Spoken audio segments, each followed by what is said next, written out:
त्याच्याबद्दल कितीतरी लोकांना माहिती नाही का होतंय. अगदी थोडक्यामध्ये त्याच्याबद्दल आधी सांगतो. आपल्या लाईव्हवरती आपण हे सगळं सांगितलं होतं.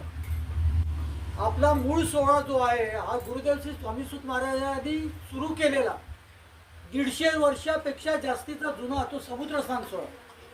हा समुद्र स्नान सोहळा काही कारणास्तव मध्ये 70 वर्ष तो 4 भिंती चेंबूरच्या मठातच होत होता. अजून सुद्धा त्या पद्धतीने होत होती, नाही असं नाही.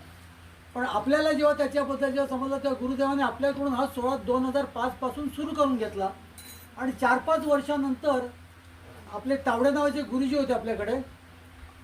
तर ते एकदा तिथे पुण्याला गेलेले असताना शंकर महाराजांच्या समाधीवरती तिथे त्यांना शंकर महाराजांच्या सानिध्यातील लाला महाराज भेटले. आणि त्या लाला महाराजांनी त्यांना सांगितलं की 4-5 वर्षामध्ये प्रत्येकाच्या मनासारखं काय होत नाही.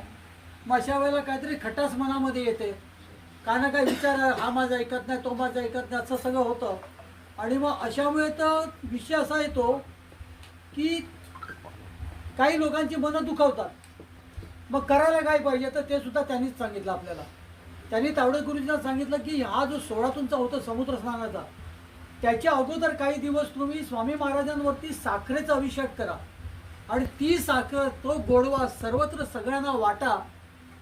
प्रत्येकाला सांगा की तुम्ही सुद्धा वाटा आणि ह्या सोहळ्याची माहिती सांगा की असं असं म्हणजे आपल्या फाल्गुन शुक्ल द्वितीयेला स्वामी समर्थ महाराजांचा समुद्र स्नान सोहळा साजरा होणार आहे.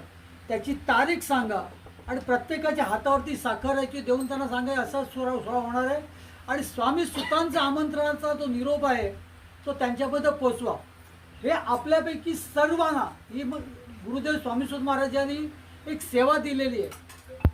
म्हणजे हे लाला महाराजांनी सांगितल्याचं एक निमित्त आपण समजूया. आणि तेव्हापासून आपल्याकडे आज जवळजवळ मला असं वाटतं 18-1 वर्ष साखरेचा अभिषेक होतोय.